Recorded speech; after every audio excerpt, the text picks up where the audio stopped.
තරුවක් නිර්මාණය කරගන්න අයුරු බලමු. අද අපි නිර්මාණය කරන්න යන්නේ තරුවක් භාවිතා කරමින් හදන අලුත් විදිහේ නිර්මාණයක්. අපිට තරුවක් හදාගන්න ඕන වෙනවා බට කෑලි 12ක්. මෙන්න මේ ආකාරයට තරුවක එක පළුවක් හදන්න 6ක් ඕන වෙනවා. ඒ තරුවේ අනිත් පළුව හදාගන්න තව බට කැබලි 6ක් ඕන වෙනවා. ඔන්න ඔය ආකාරයට තමයි අපිට ඔය ටික ගැට ගහ ගන්න තියෙන්නේ. දැන් බලමු අපි මේක නිවැරදිව ගැට ගහ ගන්න කොහොමද කියලා. මේකේ මුළු ඉතා ශක්තිමත්ව ගැට ගහන්න ඕනේ. එහෙම නැත්නම් ඒවා දැන් මේ බට කැපල තරුව හදාගෙන යද්දි ලිහිනවා. තරුවේ ලස්සන හැඩයක් ගන්න බැරි වෙනවා. මෙන්න මේ වගේ බටේ පලා ගන්න ඕනේ. බටේ එක පැත්තක් ඔය ආකාරයට පලාගෙන ඊට පස්සේ අනිත් පැත්තත් මේ විදිහටම බටේ පලා ගන්න ඕනේ. ඒ ආකාරයෙන්ම ඔන්න ඔය ආකාරයට ගොඩාක් ඈතට පැලෙන්නේ නැති ඉන්න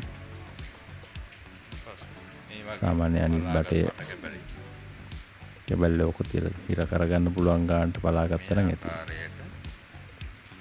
ප්‍රවේශමින් කටවල් දෙක ඇරලා ඔන්න ඔය ආකාරයට දෙක සම්බන්ධ කරගෙන සාමාන්‍ය අපිට අර ගැට ගහ ගන්න පොඩ්ඩක් ඉදිරියට මුල්ලක් වෙන විදියට බටවල බට දෙකේම පොඩි මුල්ලක් ගැට ගහ ගැනීමට අවශ්‍ය වෙන එකකින් ඒක චුට්ටක් එළියට එන විදියට ගොඩාක් එළියට ගන්න බෑ. එතකොට මුළු කැත වෙනවා.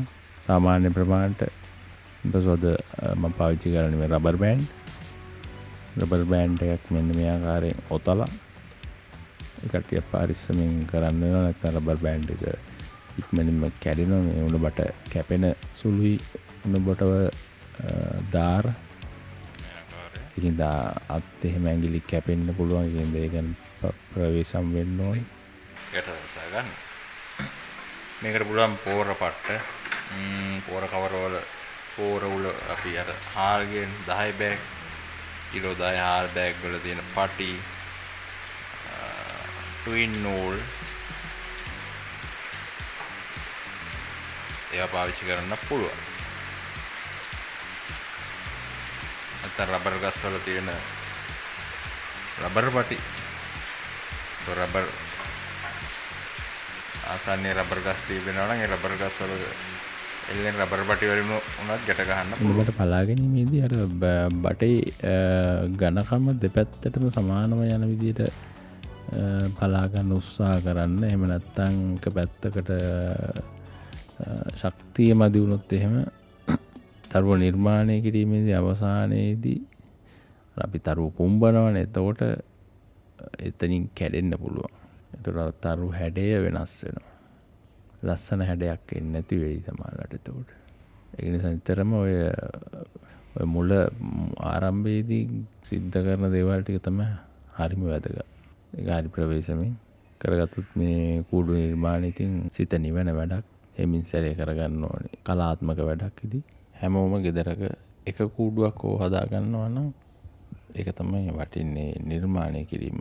ගෙදර ලස්සන කරන්න කඩෙන් කූඩුවක් ගෙනහැල්ලා එල්ලනවට වැඩිය තමන් ඒ ගත කරන කාලය කූඩුවක් නිර්මාණය සඳහා බට වලින් හෝ කාඩ්බෝඩ් මොනෑම ආකාරයේ හෝ ඉරටු ඕන දෙයක් භාවිතා කරලා ඒ කරන නිර්මාණය පවුලේ හැමෝම එකතු වෙලා කරන්න පුළුවන් නම් ඒක තමයි වටින්නේ.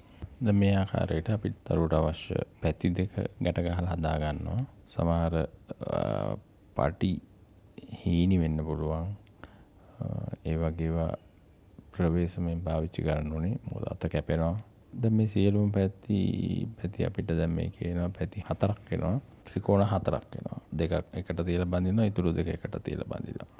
දැන් අපි තියෙන්නේ මේ තරුව ගැට ගහලා මැදින් ලී කෑලි ගහලා එක පුම්බලා ඒ වැඩි ඉවර කරලා තියෙන්නේ. ඉවර කරලා බටයක් අරගෙන ඒ තනි බටේ 1 2 3 4 5 පහකට පැලෙන ආකාරයට මේ බටයක් පල්ලා තියෙන්නේ පළු 5ක් හැදෙන විදියට. ඊට පස්සේ මැද්දට තරුව අර පැති ටික හේතු වෙන විදියට මේ මැද්දට තරුව බසලා තමයි උඩින් ගැට ගහලා දැන් මේ දෙපැත්තෙනුත් පොඩ්ඩක් ගැට ගහ ගන්න වෙනවා. නැත්නම් ලස්සන හැඩයක් ගන්න අමාරුයි. බට පැලෙන එක ආකාරයට හීනියට මහතට ඒ විදිහට එතකොට ඒවා නැවෙන්නේ එක විදිහට ගණකම අනුව තමයි බැටේ නැවෙන විදිහ තීරණය වෙන්නේ. ඉතින් ඒක හින්දා ඒවා අපිට ගැට ගහගත්තම අර සමහර තැන් වලින් ඒ හැඩය හදා ගන්න පුළුවන් බැටේ ගැට ගැහිමෙන් තමයි. නැත්නම් බැටේ නිකම්ම තිබුණොත් ඒක අපිට කොලාලවත් දීම ප්‍රශ්න වෙන්න පුළුවන්. බැටේ හිට යනවා මෙහෙට යනවා කොලේ ඉරනවා. බටය තව බටයක් හරහා යන හැම තැනක්ම වගේ හොඳින් ගැට ගහ ගන්න පුළුවන් නම් ලස්සන කූඩුවක් අපිට නිර්මාණය කරගන්න පුළුවන්. දැන් මට මේකේ කොළ අලවද්දි තමයි මට තේරුනේ දැන් මේකෙන් බට ටික ගැට ගැහුන්නේ නැත්තම් ප්‍රශ්නයක් එනවා ඊගාව ටික අලවද්දි කියලා. ඊට තමයි මම මේ ගැට ගැහුවේ. මේකට ටිකක් උස බටයක් ගන්න වෙනවා. මේ සාමාන්‍ය පොළොව හිටවන්න වගේ පුළුවන් මේක. පොළොව හිටවලා මැද්දෙන් පහනක් තියලා පත්තු කරන්න පුළුවන්. ඉටි බන්ධමක් ගන්න පුළුවන්. එතකොට මේක ටිකක් උස බටයක් ගන්න ඕනේ. පල්ලෙහාට ටිකක් අඩි කමාරක් දෙකක් වගේ තියෙන ඒ වගේ බටයක් ගන්න පුළුවන්. උඩටත් ඉතින් තව දිගට ගන්න පුළුවන්. මේකේ තව උඩින් තව විවිධ හැඩතල මවන්න පුළුවන්. තව බට පළු පෙති ආකාරයට අරගෙන මේකම නෙළුම් මලක් ආකාරයට හදන්නත් පුළුවන්. මේ වගේ අවසානයේ කොහොම හරි මේ හැඩතල වලින් තමයි මේ නිර්මාණය සිද්ධ වෙන්නේ. එතකොට මේ හැඩතල පාවිච්චි කරලා අපිට ඕන විදිහට මේ වෙසක් සැරසිල්ලක් නිර්මාණය කරගන්න පුළුවන්. ඒක ස්වභාවිකව තියෙන ඔය උණ බට උණ පතුරු ඉරටු ඔය ඕනම දෙයක් පාවිච්චි කරලා වෙසක් සැරසිල්ලක් නිර්මාණය කරගන්න පුළුවන්. දැන් අපි මේකට කොළ අලවන්න හදන්නේ. කොළ අලවන්නේ මේක එක එක වර්ණ පාවිච්චි කරන්න පුළුවන්. දැන් මම මේකේ අඩියට පාවිච්චි කරන්නේ සුදු වර්ණය. පාප වලින් තමයි මේක අලවන්නේ. කියන්නේ පිටි පාම්බිලි ටිකක් අරගෙන ඒකට උණු වතුර දාලා හොඳට උණු වෙන උණු වතුර ටිකක් දාලා කලවම් කරලා අරගෙන තමයි මේ හදාගත්තේ. එහෙම නැත්නම් ඉතින් පරණ කිරියක් ටිකක් හරි මොකක් හරි ලිපේ තියලා ඒකට පිටි ටිකක් දාලා හොඳට රත් කරලා ගන්න පුළුවන්. පාපේ නිකන් ඇලවෙන විදිහට අර කැඳ හදනවා වගේ. කොහොමද ඉතින් මේක වෙසක් දවස් ටිකට මේ දවස් කීපයකට අපි මේ නිර්මාණය හදාගන්නේ. එතකොට මේක අපිට කොලේ හරියට ඇලවුණා නම් ඇති. මේ පාපෝලි මේක හොඳින් ඇලවෙනවා මේ උණ බටේ සමග සම්බන්ධ වෙලා. කොලේ මෙයාගේ පොඩ්ඩක් ඇදලා රැලි හිටෙන්නේ නැති වෙන්න පුළුවන් තරම් ගන්න ඕනේ. ලස්සන ෆිනිෂින් එක ගන්න පස්සේ පුළුවන්. ඉතින්ලා අපි නිකන් සාමාන්‍ය රැල්ලක් හිටින්නේ නැති වෙන්න කොලේ ඇදලා තමයි අලව ගන්න ඕනේ. මේක දැන් උඩට යටට වෙන පාට පාවිච්චි කරන්න පුළුවන්. දැන් කොඩිනු උනත් වෙන පාටක් පාවිච්චි කරන්න පුළුවන්. මේ ආකාරයට අපි ඔක අලව ගන්න ඕනේ. අලවගෙන උණ බටවල පේනව දාරදිගේ අපිට පුළුවන් රැලි සවුකොල රැල්ලක් කපලා ඒ රැල්ල හැඩයක් වෙන විදිහට ඇඟිලි දුඩු වලින් අකුල ගෙනියන්න. තමන්ට හිතෙන විදිහට ඒ වගේ ගැත්තම සිතුවිලි වලින් කරන නිර්මාණයක් තියෙන්නේ.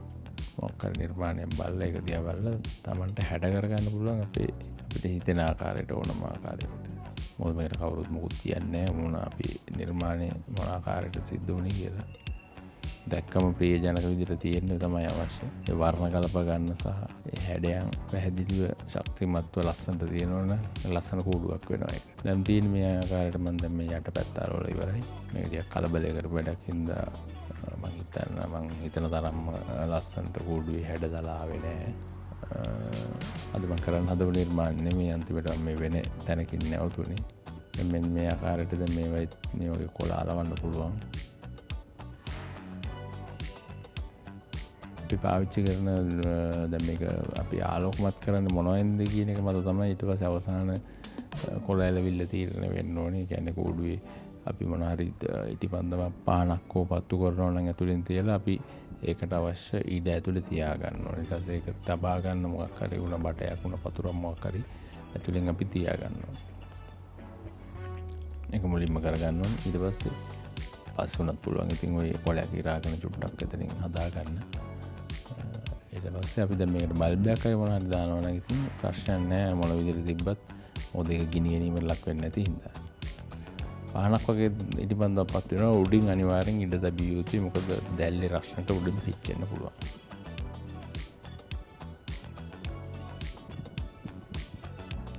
දැන් ඔන්න ඔය විදිහට තමයි අද නිර්මාණය දැන් මෙතනින් ඉවර වෙනවා. තව ඉදිරියට මේක අලවන්න පුළුවන්.